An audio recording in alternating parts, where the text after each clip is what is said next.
राधे कृष्ण राधे कृष्ण। केवल कर्म से मोक्ष की सिद्धि। एक भौविकवाद। सत्य बंध की ज्ञान ते नहीं निवृत्ति संयुक्त। नित्य कर्म संतत करे भयोच है जो मुक्त। सत्य बंध की ज्ञान से निवृत्ति माननी संयुक्त कहिए, युक्ति सहित नहीं किंतु अयुक्त है। याते जो पुरुष मुक्त हुआ चाहे सो संतत कहिए, निरंतर नित्य कर्म करे। या का यह अभिप्राय है। कर्म दो प्रकार का है, एक विहित और एक निषिद्ध। पुरुष की प्रवृत्ति के निमित्त जाका स्वरूप वेद ने बोधन किया है सो विहित कर्म कहिए है। पुरुष की निवृत्ति जासो बोधन करी है सो निषिद्ध कर्म कहिए है। स्वभाव सिद्ध जो क्रिया है सो कर्म नहीं। कैसे? जो वेद ने प्रवृत्ति अथवा निवृत्ति के निमित्त बोधन किया है सो कर्म कहिए है। उदासीन क्रिया कर्म नहीं। याते दो प्रकार का कर्म है, तीन प्रकार का नहीं। जिसका वेद विषय विधान और निषेध किया नहीं, ऐसी जो राग द्वेष से रहित स्वाभाविक गमन शौच आदि रूप क्रिया सो उदासीन क्रिया है। विहित कर्म चार प्रकार के हैं। पहला प्रायश्चित, दूसरा काम्य, तीसरा नैमित्तिक और चौथा नित्य।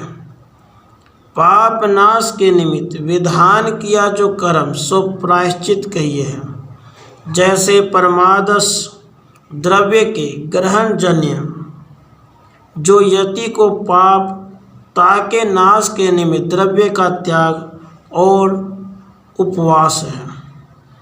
फल के निमित्त विधान किया जो कर्म सो काम्य कहिए है। जैसे वृष्टि काम को कारीरी याग है और स्वर्ग काम को अग्निहोत्र सोम याग से आदि लेके हैं। जा कर्म के नहीं किए से पाप होवे और किए से पुण्य पाप रूप फल होवे नहीं, और सदा जा का विधान नहीं किंतु किसी निमित्त लुके विधान किया होवे सो कर्म नैमित्तिक कहिए है।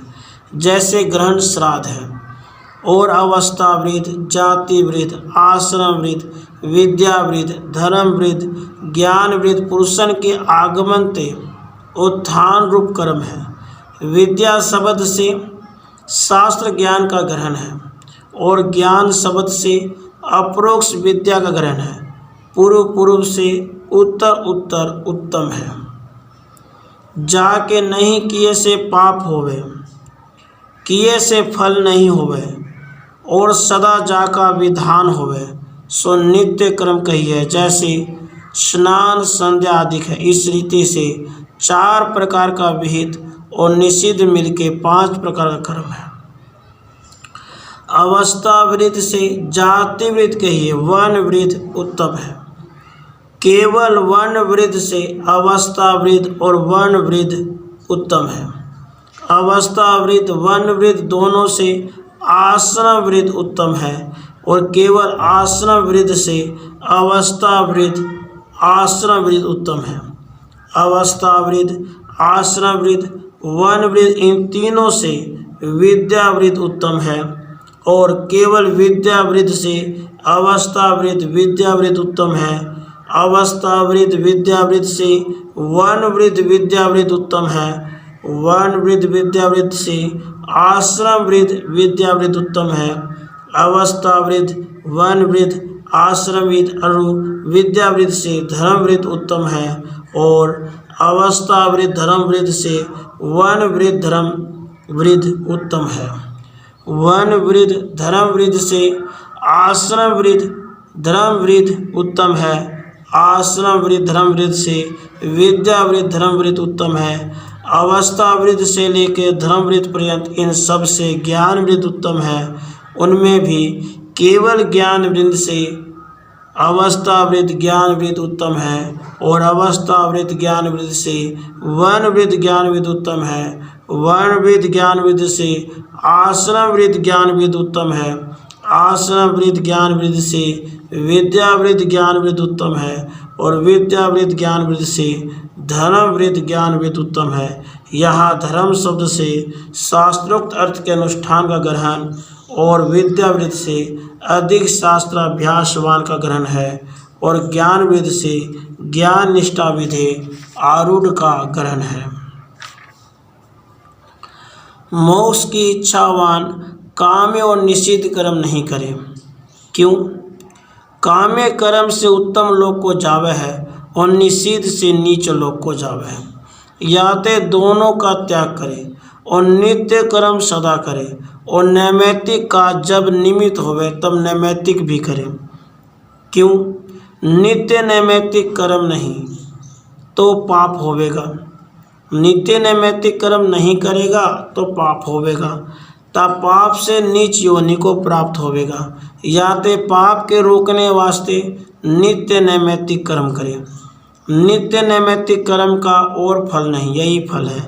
जो तिनके नहीं करने से पाप हुआ है, सो तिनके करने से होवे नहीं। या ते मुमुक्षु नित्य नैमित्तिक कर्म करे। और जो कदाचित परमार्थ से निषिद्ध कर्म हो जाए ताका दोष करू के प्रायश्चित करे। जो निषिद्ध कर्म नहीं किया हुआ तो भी जन्मांतर के जो पाप हैं तिनके दूरी करने वास्ते प्रायश्चित कर्म करे। परंतु इतना भेद है, प्रायश्चित दो प्रकार का है, एक तो असाधारण है और दूसरा साधारण है।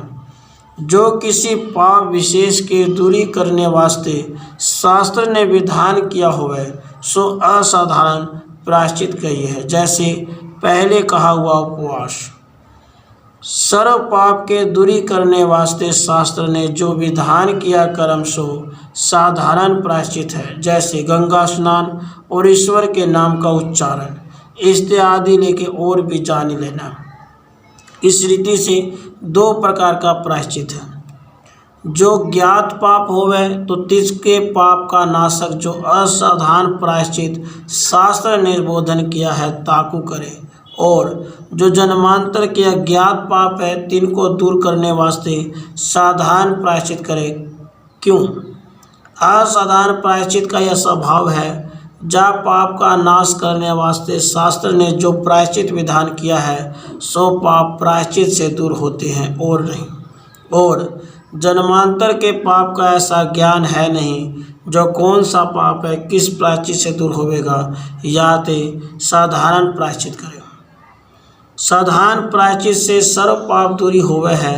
यद्यपि गंगा स्नान से आदि लेके जो साधारण प्रायश्चित कहे सो केवल प्रायश्चित रूप नहीं किंतु काम्य रूप और प्रायश्चित रूप है।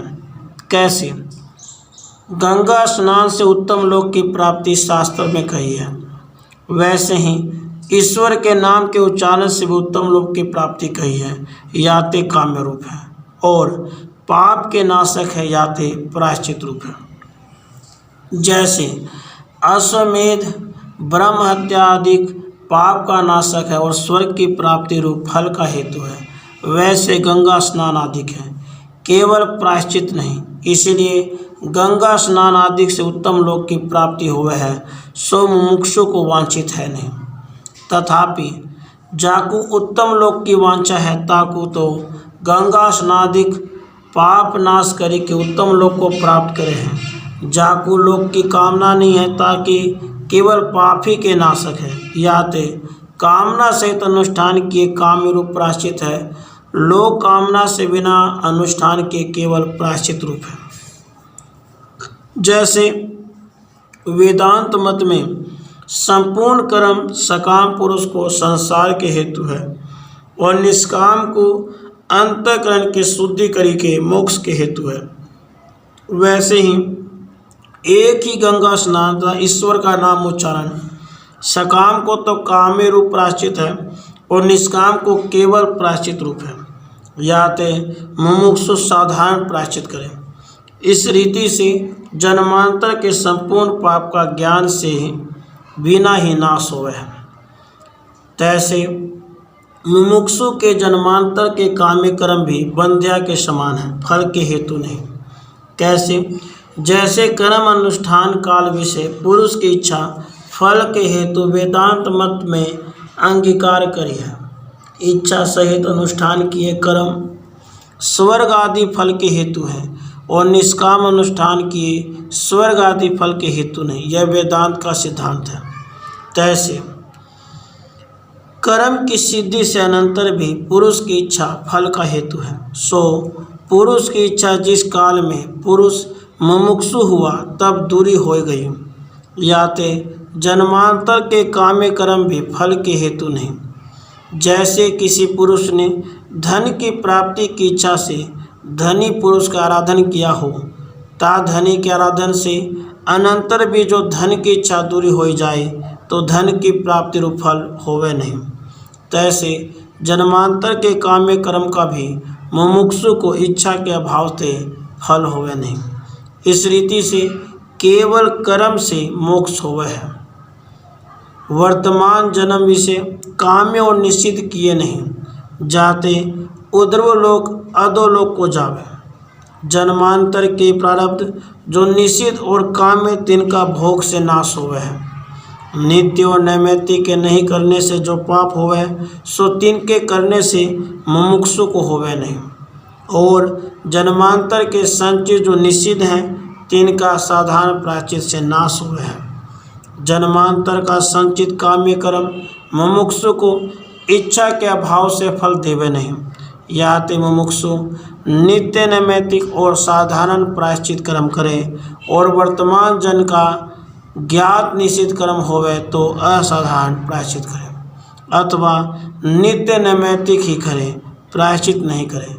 क्यों? जो संचित निषिद्ध कर्म और काम्य कर्म सो मुमुक्षु को नाश हो जाता है। जैसे ज्ञानवान के संचित कर्म का नाश वेदांत मंत्र में अंगीकार किया है, वैसे ही निषिद्ध काम्य का त्याग करके नित्य नैमित्तिक कर्म विषय वर्तमान जो मुमुक्षु ताके संचित कर्म का नाश हो जाता है। अथवा संचित जो काम्य और निषिद्ध सो सारे मिलके एक जन्म का आरंभ करे हैं, या ते मुमुक्षु का एक जन्म और होवे है। अथवा योगी के काय वियोग की न्याय एक ही काल विषय सारे संचित अनंत शरीरन का आरंभ करे हैं, तिनते मुमुक्षु उत्तर जन्म विषय सर्व का फल भोग लेवे हैं। अथवा नित्य और नैमित्तिक कर्म के अनुष्ठान ते जो क्लेश होवे है सो जन्मांतर के संचित निषिद्ध कर्म का फल है, या ते जन्मांतर का संचित निषिद्ध और जन्म का आरंभ करे नहीं।